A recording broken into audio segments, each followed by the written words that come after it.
Coming up, a new beginning in Knots Landing. Val, I've been running all my life. I gotta stop sometime. New neighbors, Laura and Richard Avery. Ginger and Kenny Ward. Karen and Sid Fairgate. Don't give me orders! New families with new problems. Either she goes tomorrow, or I do. New doubts. I don't think that we should live here. Eddie! Getting involved again. How come you hate your daddy so much? I got no one else to hate. For Val and Gary Ewing, finding new hope. Welcome to their new home. And now...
Yes, I'm wearing a Dallas t-shirt, which I do the after show too.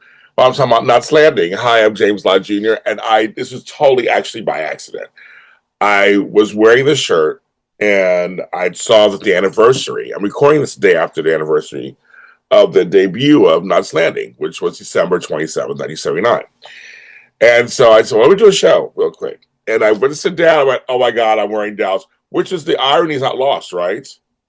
There would be no Dallas if it wasn't for Knots Landing. I know most people out there think it's the other way around because of the way it was released, but actually Knots Landing was written first, famously, and then they said, we punch it up a bit, and they created Dallas. So it's all to say, it's all related. I'm James Lott Jr. I decided to do a video episode because this is a very important occasion. In January 2026, which is coming up in a week or so, it will be our 4-year anniversary of doing this show. Hi. This is our 69th episode total. I'm mostly audio, so you can check us out on any audio streaming platform, from iHeartRadio, Apple, Google, we're everywhere. We are everywhere. Literally, Knots Landing Aftershow. Find it. And so I was like, okay. I have a few video episodes here and there, and so I thought to celebrate the occasion, and also just recently we've gotten so many newer listeners that I want people to know. I was like, I guess I don't know if people know that we have a Knots Landing after show in the video world. So this is partially why I'm doing this also, and we're just so proud of the show. I have a great time doing it. It's been 4 years. I first started out, the first episode, if you go back to it, is what is an after show. So I was trying to explain that to people, what that is. We started during the pandemic. I do one for a Dynasty and Dynasty 2, the Colbys, Falcon Crest, Dallas, and Knots Landing. So I do all the major soaps at night.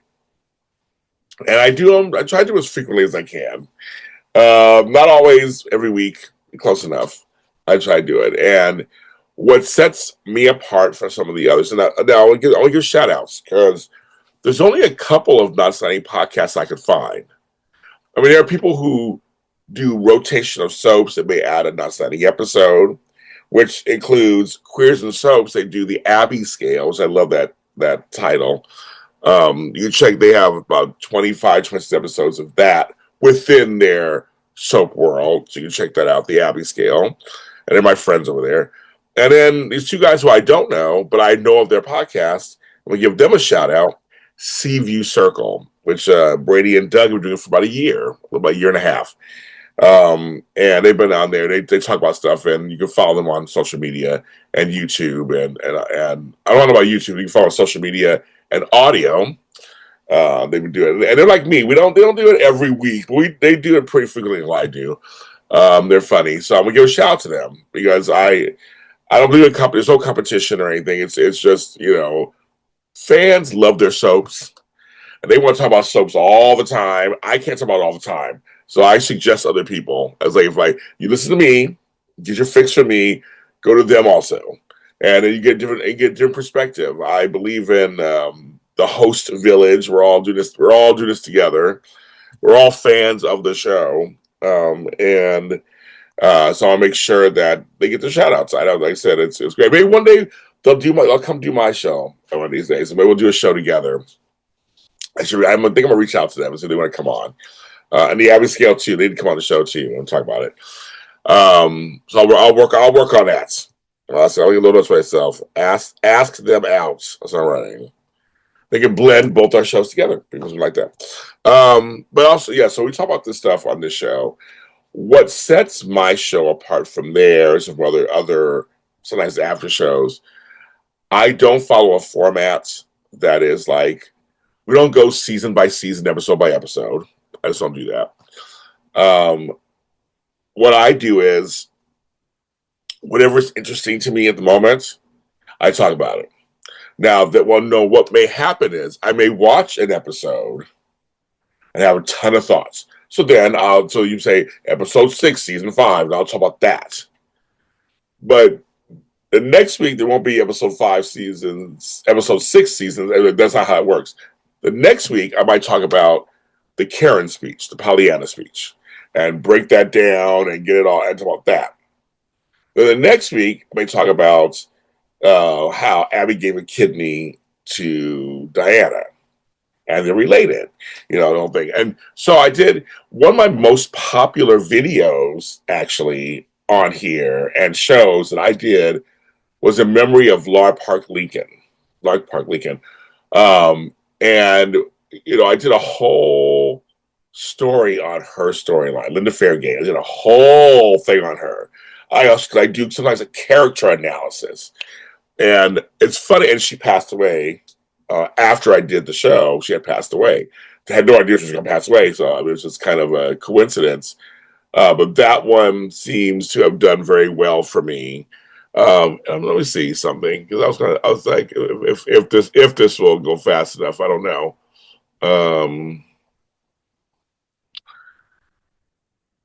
Let's see. It's almost like this is live television, right? After show. Because it's funny how some of my shows on video, because I was originally going to try to do both. But I always feel like you'll need to see me every episode talking about Knots Landing. Only special episodes. Okay, so I'm typing in the Always Feel is. So that one is I think my most popular. It did almost 2,000 views, and that was 3 years ago. The character of Linda Fairgate. People had a lot to say about that one. So you don't know, right? I put it out. I'm like, I don't know. Trying to see some of my others that are popular. Why has the best? Well, we say it right. One of the popular shows, not standing up show, why it has the best spin-off series premise. People love that one. Wow, no, I'm looking at that. I actually have some. I guess there must be not very many outstanding related videos for this, but the other one was popular for me. The guy I mentioned, could Bobby from Dallas still have existed on Knots Landing after the Dallas Dream season? That got a lot of attention. And one of my favorites. Well, it's Black History Month here in America. One of my personal favorites I did for Black History Month, as you can probably if you heard that. Remembering the second black family on primetime soaps, the Williamses. That was another popular one of mine. The Pollyanna Speech was popular. Also very popular, the Dallas Knots Landing crossover of JR and Abby Ewing. That was very popular too. And of course, the storyline, I won't keep going, but the storyline that, of course, people just rave about, and I raved about it too. Abby is a good mom, Olivia's drug problem. Those episodes were amazing. So as I'm looking on here, I'm like, I actually have my numbers for these are really good. My funds, I didn't realize I did not realize how big it was on audio. Okay, on video. I guess I looked at these numbers.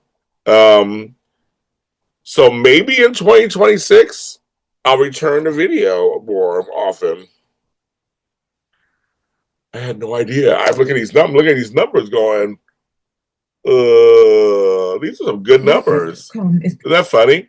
I called Mustang the middle child of the 80s soaps. But I'm looking at these numbers. I'm like, these numbers are pretty good. Okay, sorry. I'm sorry, looking at that. Pretty good. But that's what I do. I pick subjects and just bring them out there. And I love hearing from people who'll ask me a question. I go, you know what? Let's talk about that. Why do I love Knots Landing so much? Just to read it for the 46th anniversary of the show, it was a primetime drama. It had everything. And it wasn't super flashy, but it had good story. Some great acting, some good guest stars. To me,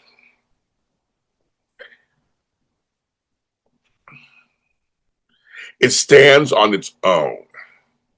Even though it's a Dallas spinoff, so to speak, you can tell that because it was written first in real life, that it's its own show. Knots Landing is its own show. And it was for 14 seasons.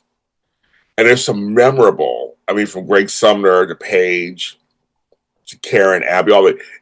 They have such memorable characters and memorable story. Yeah, it got convoluted at times.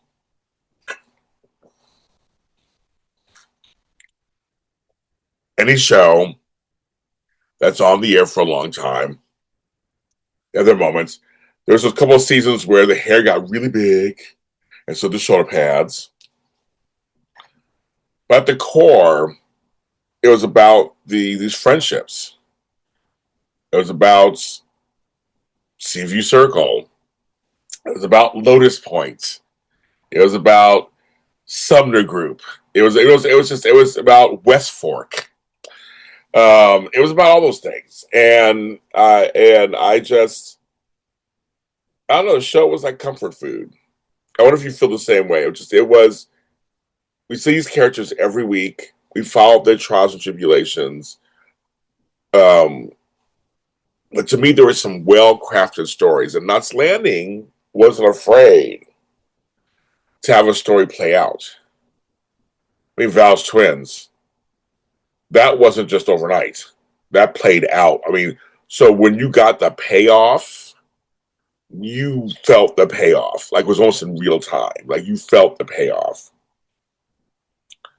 Karen McKenzie was kind of the Julia Sugarbaker of her time, of primetime subs, and had her epic epic speeches and declarations. Mac was a very fun character who was a good guy, but he was a man's man at the same time. Just like and I love the relationship between him and Sumner. There's just so much. There's so much. There's just so much I could just keep going on and on about.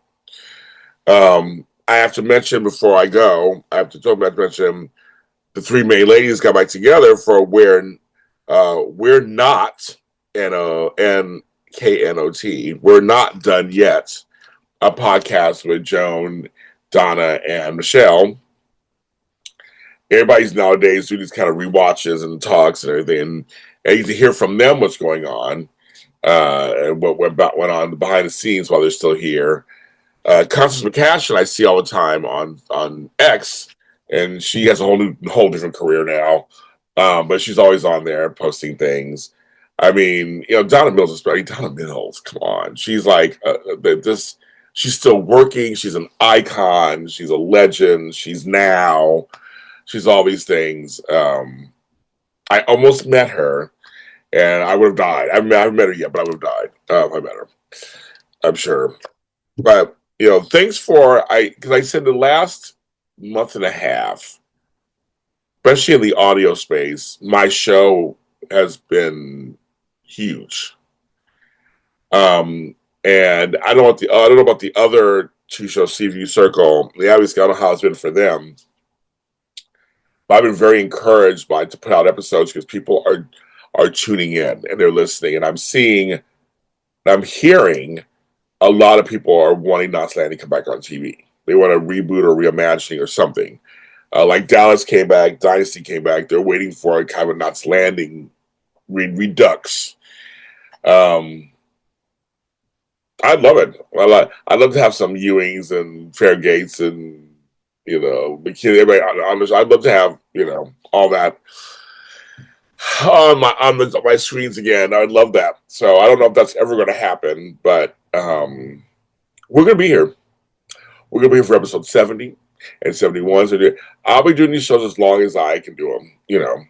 I continue to listen to you out there. Some of your suggestions. If you want me to cover a storyline or a person or a character or a storyline, let me know. Put it in the comments. Let me know, and I'll cover it. I'll give you my opinion on it. I think it's a great thing. Yeah. Again, thank you so much. Watch my videos. Listen to us however you want to. We appreciate it very much. I'm James Longenius, the Knots Landing After Show on JLJ Media.